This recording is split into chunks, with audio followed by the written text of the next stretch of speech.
Attention TV mema obi bia akwaba na enne stories na yenyane de chese eye hu ankasa na ye ni na ye nim se ye man Ghana ye wo mu de chese ne akoso a ese ensuo a ya no titiri eye Galamsey edwuma yi a chese nkrofo ede omo ho akohye na nanse ya beye nnam kakra bia etwemu no Okatakyie Afrifa a hosti morning show ewo Angel FM eko a China for mienu bi a omo site so na enne na Okatakyie Afrifa se Ghana Armed Forces cramp onim omo adwuma papa na omo ye useless ankasa efisa mo say ye de wo esi akonwan so anasa wo join am media wo so ese wo bebo Ghana homan na wo bo omo a mo ti Ghana no mu amo homan na so ene de amo ahwe ama bibia asai yensu aye no ukọ nkrasi achese nsu ni na asai ama aye afro se nkrofo esu wey na Okatakyie Afrifa chese gunani abre of fire Ghana Armed Forces for now in all of this conversation one institution omuye useless palma me Ghana Armed Forces freedom call tisim in all of this conversation the most useless institution in this country is Ghana Armed Forces. More fire. Freedom. More fire. More fire. Fire them. CDS. Wapon me boy. Maybe wapon. Forgive me, I know say every morning, but one of the most useless institutions in Ghana Armed Forces. More fire. Why Ukromni? Domani.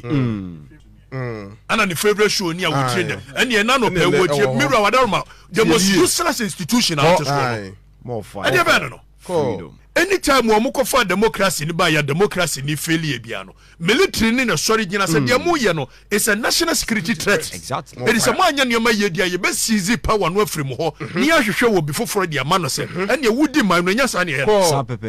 Fire them. Apart from some military motiwa ya to market your mo ko peacekeeping eje $1 a mo chiche monka de kura military ni so ye okrom ha apart from some didi ma chi ekura ye bag ni ade mo nchira de military ni ye okrom ha more fire ade ba no more fire useless institution Ghana Forces yes very monu ankasa mo ye corrupt institution exactly so General apart from some military wo mo ne ma ekunya do ho odwom military again wo mo ye okroma more fire and mo swear allegiance say you would defend and protect this nation exactly so again they are more risky they are more dangerous they are more threatening to our existence change nkrofo ye onwura mu no more fire fire them and then me di you fish be kire mu a wo mu gunsuo mu a fish ne ho mete fish no wo mo ho mete ade be no na the most useless institution muti kroma man nkrofo mienu bi adane wo mo se ye MPP ni NDC no ya che ye mu mienu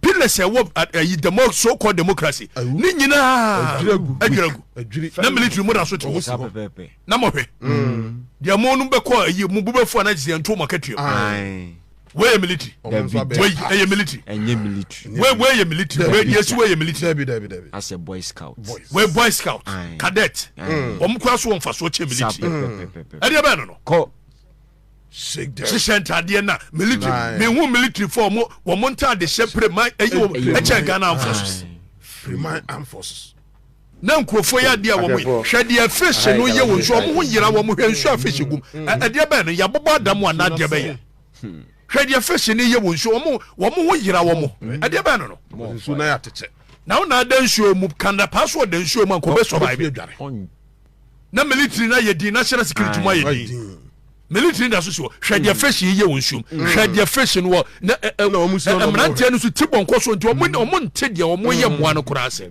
ade ba no ko ye jam se military mun konko ye na operation Vanguard ni ade mun ko ye na afa mu de mo bucket ni mu tebu akosi wo musu mu didi mu omakwaje concession wo ho ya kwachi excavators ba na military mpanimfo adi sika no ma release excavators ene na ma amrante na call field ne se ene ye ye ba kwachi aba na mo beje yi ne dia ene ye ko wa ye beje ne preko useless institution very there were a national security issue by now the military should declare war more fire on any Galamsey more fire go in there if they want to fight you shoot them exactly so shoot them to kill them because they are killing the masses exactly of course and the military is as useless as a ma sabi wo mo ko dwom ne ma akoko nyado ho entoso ho ade ba no and ade na ye ne so dangerous our existence as a people is being threatened. Exactly. So this is a national security issue.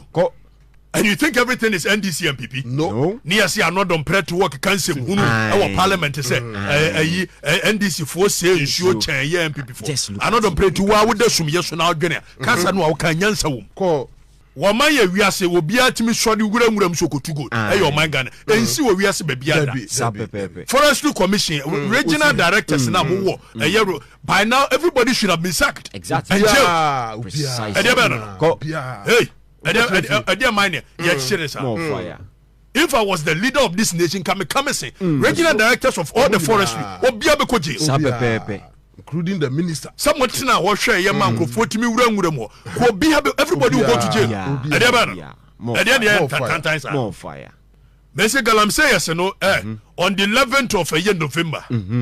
Ghana mrantia na maba wa motime ne mesi police bia ni ho military bia ni ho exactly national security bia ni ho bia ntimi nya hwe yanka se be sori defend the nation as the constitution says we shall defend this nation the preamble of the constitution was we the people of Ghana in exercise of our natural and inalienable right we give to ourselves a government that will protect us, that will give us prosperity and the future posterity. You must say, hey, I'm for the code one yankwan. Who is there? More fire. More fire. You must say question say prosperity no I see here for me government dey my enuni. The constitution can any.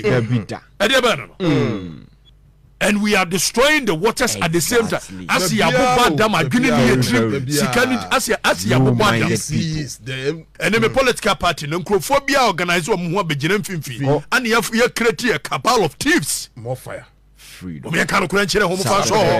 Mimi anu today. Dabi. Ombeje om de pepepe. Mimi anu and so what? And so Diema Monsaniama. Diema Monsaniama. Fire them. A cabal of thieves. And the DM people who come when she meba no don preno so ke kanse mfunu say NDC say more water chain just look at it just say you was say how we've reduced politics to we know there was say chain yonko enye de oye ni ye chain e dey say mfunu no na me say ye wie ye na ka asofo mo na mo gina puppet ye nto obama mo no obi abetumu eti asofo na ese etimi hwe eye political class na nim kan kora chirom se mo nsem funa modi ene ye nya wo su bempa ye benya na Tvgh MPP NDC ye asofo shenkom funu nyame nka hwe ekom nkom hye kom de na Tvgh twa ma dwoma aba no anya bia die enti wo se dwoma ma nyame agi a kyerem se wo mofia woboa nyame nyi kyerem makofa nsuo free Israel aba na de na bedware abusuafo video na wo hwe ye ne de wa wo se na nsuo ne eni aye kyerese se na a fish a eda nsuo mu no kyerese ono kra ne ho ne ho mete opre nsuo ni na aya teche ama enne a fish no kra no onya ne obedem a ono nso ne ho ebeton Fatima makram